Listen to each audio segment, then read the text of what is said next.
All right, thank you, Mr. Wiley, for agreeing to meet with me today. I really appreciate it.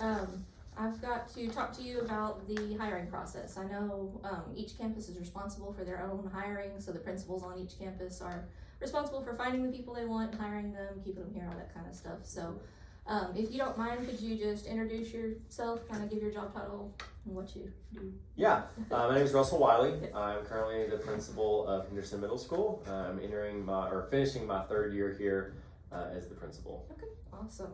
So I know there's a lot to think about whenever we're hiring teachers. There's personalities, there's all sorts of different things. So what is one of the main things that you think about when you're planning ways to recruit people, planning ways to hire people, planning ways to interview, stuff like that? Yeah, so really the first thing that I look at is really my timelines. And so when you have what I would consider the quality candidate pool really is in between probably the months of February and I would say middle of April is really where you're going to get the most quality candidates.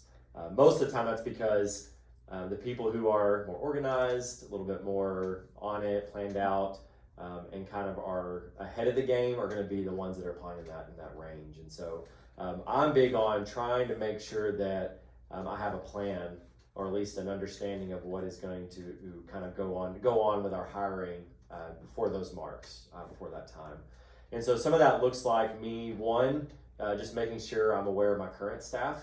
And so knowing, hey, is somebody moving? Is somebody having some kind of life event that's going to cause them to potentially do a career change or things like that? So keeping a pulse on your current people is probably one of the best strategies to finding effective people going forward. And so in education, you're going to have some people that they're going to leave because it's just a life event. So their spouse is getting a different job, they're moving, they're changing careers, whatever it may be. There's going to be events that you cannot prevent. And so really as an administrator, one thing that I try to make sure is that I'm aware of those things. Okay. I want to be aware early of those things, and I want to support that person, but I also want to be aware so that I can find the best fit possible to replace them. So that's the first thing. Second thing is for the ones that obviously that you go throughout the year, you coach, and then you don't work out, and so you're going to kind of part ways at the end of the year. You can wait till May to have that conversation, or you can have it a little bit earlier so that you can go ahead and post that job. Okay. Now they still fulfill their contract and finish the year, but you have that conversation. And so just being transparent, sometimes that's great and sometimes that's not great. It's great in the sense that I can feel rest assured that I'm getting plenty of time to find a quality candidate. It's not so great because that person still has to maintain a level of professionalism and work ethic to a position that they know they're not coming back to. Right. And so the investment the conversation changes, the dynamic changes once you have those conversations. And so I'm learning there's a delicate balance on when to best have those conversations and how to navigate those is difficult. So in terms of recruiting, actually this year I was able to go to a job fair at SFA, Stephen F. Austin. And so I went with my HR director, just me and her. And it was the first one I'd gone to, and it wasn't standard practice that principals went to those, but after going, by far was we hired 2 people from that job fair for next year. And so much leverage when a principal is present. The conversation is different. The connection is a little bit different when I can get in front of a candidate and talk to them as the principal of the school and knowing the ins and outs and the culture and how to sell that and just knowing what to look for. It was a big deal. It's something that I definitely want to do going forward. So attending job fairs as a principal, something I would 100% commit to. Middle school level, there were a lot of middle school teachers. And so it was definitely, you hear sometimes, you're not going to find anybody. You definitely will. And it's all about the conversations that you have there and who you can get. So it's funny you mentioned that one because that's actually where I heard about some of the places because I had to go to that job fair too, being a student from SFA, and that's where I heard about some of the area schools that were hiring and stuff like that. So no, it's great. I love doing that. So other ways to recruit or plan. I mean, you definitely have to. I mean, right now is a big financial thing. There's always an analysis done on what sections do we need filled, who do we need to get this. Sometimes when a math teacher resigns, you don't just need to hire a math teacher. Sometimes there's some other things that you need to rearrange effectively to make sure you get what you need. Sometimes when a PE coach leaves, there's some conversations about, are we going to fill that with a PE coach or whatever. So all those conversations happen this year, and so those are all those conversations that go into when someone leaves, it's not always just as simple as let's post that position. Right. Sometimes there's some things you have to think about. Sometimes there's some internal candidates that you want to look at to move into those spots, and sometimes you just want to go external for that. And so those are also conversations to have. Is there somebody within that we need to move around to make our campus better, or is this something we need to go external on? So all that goes into the planning of it, and things like that. And then also just the logistical side of this. So someone resigns, so as a principal, notifying, being able to post the job the way you want to post it, and kind of planning, I guess just kind of like how you want that to be presented. So social media is great now, so trying to figure out how to leverage that, I think, is always good. But definitely traditional route teachers or veteran teachers, most of them are looking for jobs from February to April, and that's pretty much where you're going to get it. After April, you're not going to get a lot of those two categories outside of some special anomalies, so to speak. Gotcha.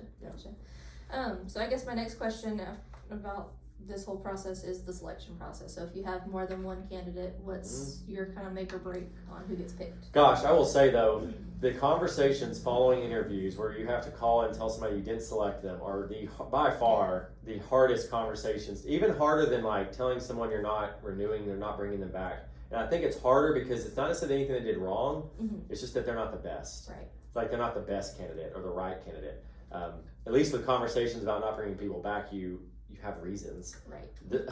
For this, it's just a simple fact that there's somebody better than you. So it's definitely a hard conversation, but it's the hardest one I've ever had as a principal. But no, selection stuff. So, you go through interviews. I'm big on getting into the interview, and I don't want to ask questions that I think they've prepared for. Because I know I'm going to get the same answers to all those from all the candidates. And so just trying to get to know the person, see how they'll fit. I'm big about, will this person make the campus better? I'm not looking for somebody that's just going to fit in. I'm not looking for somebody that's going to come in and just be able to do what we're doing, but I do want somebody that's going to add value. And so that's what I look for consistently across the interview, from the tell me a little about yourself to what do you know about education, to why do you do it, to do you love kids, whatever the conversation is. It's always about trying to find value in, can they bring value to our organization, to our kids. So with that being said, as you go through that interview process, there's a lot done outside that interview process. So education is a very small world. People will apply and actually not put their principal, the current sitting principal or administrator, on their reference. Well, they're getting called. Right. And so when I call the principal, that's when I have a chance to really get an honest kind of idea of how they were. Right. So if they're veterans, the principals are always great. So that all happens outside the interview. So I call, I get some references. We search their name on Facebook. We search their name on Google. We search their social media accounts. That's a thing, because parents are going to do it, so we need to do it. We make sure to just do our due diligence on kind of just the state of where they're coming from. Is there some issues going on in the school or in their area that we want to ask them about? Because I love to see like how in tune are they with their community and with what's going on and things like that. So that's big as well. So all that happens before. Then after, obviously, just talking with whoever you call into the interview team. And it's always a delicate balance on who you call in. Because as a principal, you have to, you're the person, right? So you see everything. And so you're responsible for hiring the best fit. But with that, you also want your people to have voice in it. And so calling people in is always a good practice. But you just have to be prepared of the people that they may like may not be the same people that you feel like is best. And so navigating that dynamic is always difficult. But from one of my experience, it's always good to bring people in. And it's okay as a principal to have a conversation saying, hey, this is who I'm going with and why. Right. Even if it's not maybe the preferred choice of the people. So that's hard. It's a difficult dynamic, who to bring in. I love it as like a leadership building thing too, because I had a 6th grade math teacher opening, and we brought in some people from 6th grade math, and it was a good experience for the teachers who are already here to be in that. It was just great. So you kind of find some ways to build value in your own people through this process as well. So, but selection after, so you get through the interviews, you get feedback from your people, and then at the end of the day, you just ask yourself, who's going to bring the most value? Who's got the most, I think potential probably is a huge indicator, who has the potential to help kids, to teach kids, to work with teams, to be a part of our values. And so aligning those things, usually the rest will work itself out. But I'll end with this comment actually later. But yeah, it's good. So yeah, calling them and telling them they've got the job, and then telling the ones that don't get the job, and then you get every once in a while you'll get the great situation where you'll call somebody, offer them the job, and they'll say yes, and they'll call everybody else and say they didn't, and the person said yes calls back a week later and says, oh, I got a different job. So then you get to eat crow and go talk back to the other people and say, hey, I know I didn't offer you the job originally, but now it's open. So that's honestly why the timelines, and I know this is frustrating for people, it's probably why the timelines get so long, is because you call the person that you want to have it immediately. Right. You don't call everybody else until it's like official. And so those people feel like they're kind of waiting like a week or a week and a half. And so it gets real stressful when you have to wait a week and a half for a job call back. But that's one of the reasons why, is because you're trying to make sure you do everything the right way. Right. Because you don't want to have to go back and have that conversation. Well, I don't want to get anybody's hopes up either. Yes. So yeah. Okay. So once you've hired somebody, what is the process on getting them kind of inducted into the campus, figuring out how much they're getting paid, all that kind of stuff? Yeah, so the getting paid stuff, so as soon as we send a name for official hire, it goes to the Human Resources Department. They're the ones who really work out the contract details, the insurance information, your benefits, your salary, all of that stuff gets finalized at that stage. So while that stage is happening, and while we are going through usually the summer, hopefully, I'm trying to get better at this. I try to do some things to help connect them. So one is connecting them with their people that are going to be on campus. So if that's their neighboring person who's in the room next to them, if that's their team that they're teaching with, we want to connect them with the people that they're going to interact with. And so getting them, like I just basically send group text now. I just put them in a group chat and I say, here's so-and-so, wanted to connect them. They're going to be joining us next year. Here's what they're going to be doing. I just wanted to get y'all's contact info to each other. And so I'll do that first. The second thing I do is I make sure that me and my secretary, we try to get with them and give them just kind of like a welcome to Henderson. Here's where stuff is. Here's who you need to talk to if you're trying to rent a house or a property or apartment, whatever it is. So we try to get them connected on the, I guess just your living things. What's around here. If you have a family, what's good for families? Hey, do you have other kids that are going to be coming to the school district who I need to connect you? What other campuses do I need to connect you with?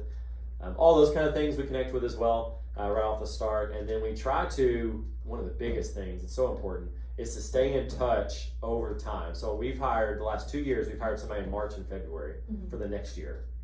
And so you can imagine if you go from February to June waiting, like they can always back out. And so really staying in touch periodically is so important. Like, how's it going? What can I help you with? Looking forward to you being here. We send them little gift, like welcoming package of things with Henderson gear and stuff in it. And so we try to do stuff just to keep it at the forefront of, you said yes for a reason. You do like us. We like you. We want to partner. Let's continue to do that and build on that and just open those lines of communication as they have questions. When can they get in their rooms in the summer? How do they get resources and supplies, and what all they need to expect, and when do they get their email set up? All those kind of questions, if you can answer those proactively, it doesn't feel like the new teacher is nagging you, because that's what they feel like, is if you don't give them the information, then they're going to be nagging you for that information. So any way you can prevent that, I think it always adds value to that relationship and that respect and communication. So, but yeah, so all that goes into building it up. And then obviously we have new teacher orientation. And so we have a 1-day district new teacher orientation, which is just the very basics.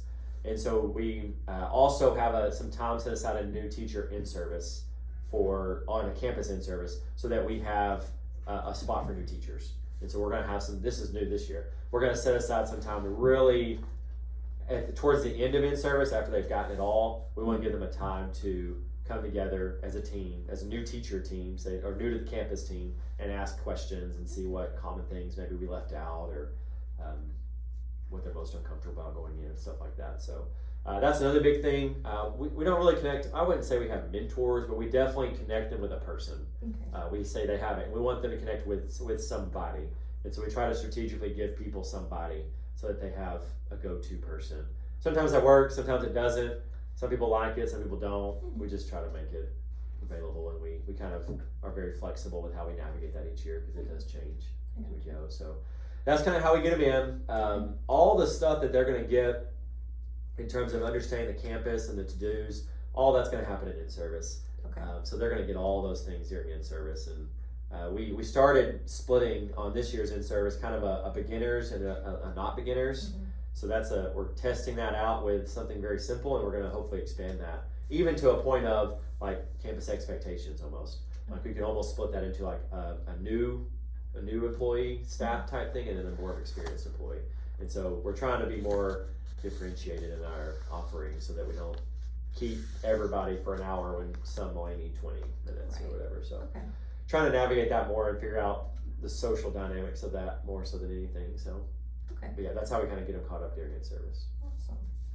Okay, the last two things that I want to ask you about on this one is evaluation and dismissal. So I know those two kind of go together hand in hand with the hiring process. New teacher. So evaluations, everybody gets evaluated in the fall semester. So all of our formal evaluations are pretty much done in the fall semester. So and the reason for that is to give you an idea of, one, the people that you're good with.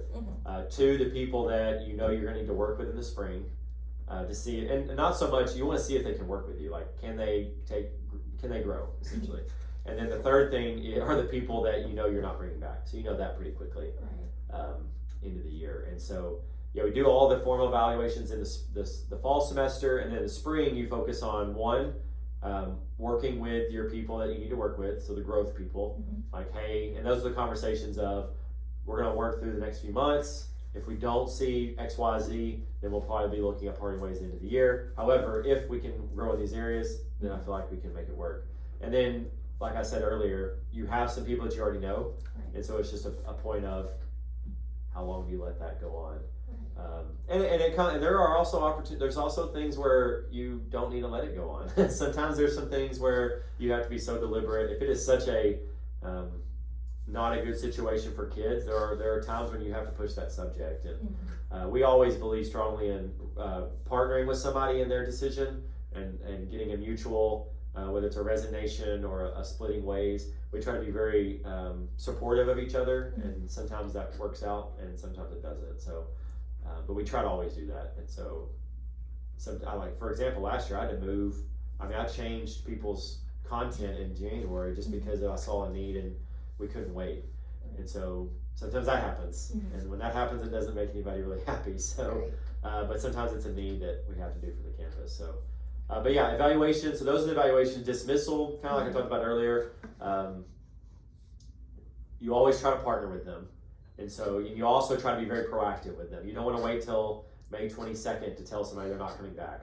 You also wanted to give them plenty of opportunity and explanations of what you saw, like what you're seeing as you see it, what they can do to remedy that, and then what's the timeline on that. So if I go into a class in September and see something, I shouldn't wait till January to talk about it. If I go into a classroom, or if I see somebody doing something that I know that this just doesn't align with our beliefs and that we're not going to work out, I don't need to wait till May to tell them. I also don't need to wait till May to have that conversation with them about what my expectations are for them. And so the sooner the better, being proactive. We like to give everybody a chance when we can to remedy and to improve, but that always doesn't happen. So sometimes you just have to part ways and just help support that person. And ideally, like I said, you try to end in a supportive, mutual agreement that maybe ends in like a resignation. Sometimes sometimes it ends in non-renewal. And so I haven't had any terminations on my end, but it's a process. It's not quick. And it essentially means that you're at odds with each other. So usually you can be pretty mutual about stuff. So, but yeah, that's the termination side of it. I would say you get more non-renewals than termination. So non-renewals is just waiting at the end of the year when their contract's up and then you don't renew. It's a little bit different than the terminations. I know you said you've never done a termination, but never done a termination. If that were to arise, that would have to be a pretty egregious offense. Yeah, you have to break the law basically, or severely break the code of ethics. Yeah, you'd have to be just so unethical about something that it would land in a termination. Or you break the law, which also happens. But one of those two things is really the only two ways I can imagine you ending in termination in the middle of the year. Gotcha.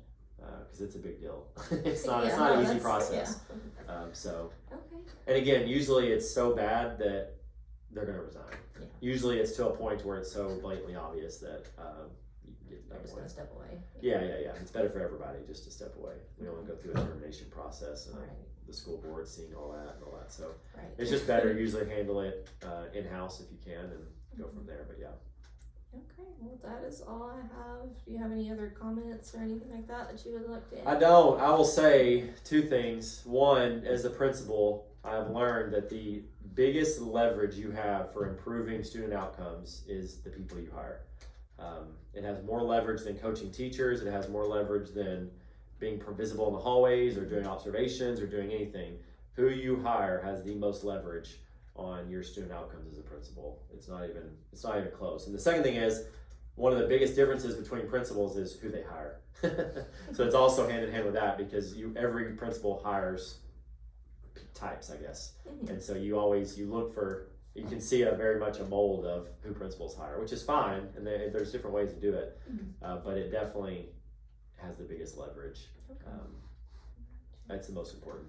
It's the most important thing that I've done, is hiring the right people. Awesome. So, Well, thank you again for your time. Yeah. I appreciate you sitting down for the interview. yes, ma'am. All right, thank you so much. Yes, ma'am.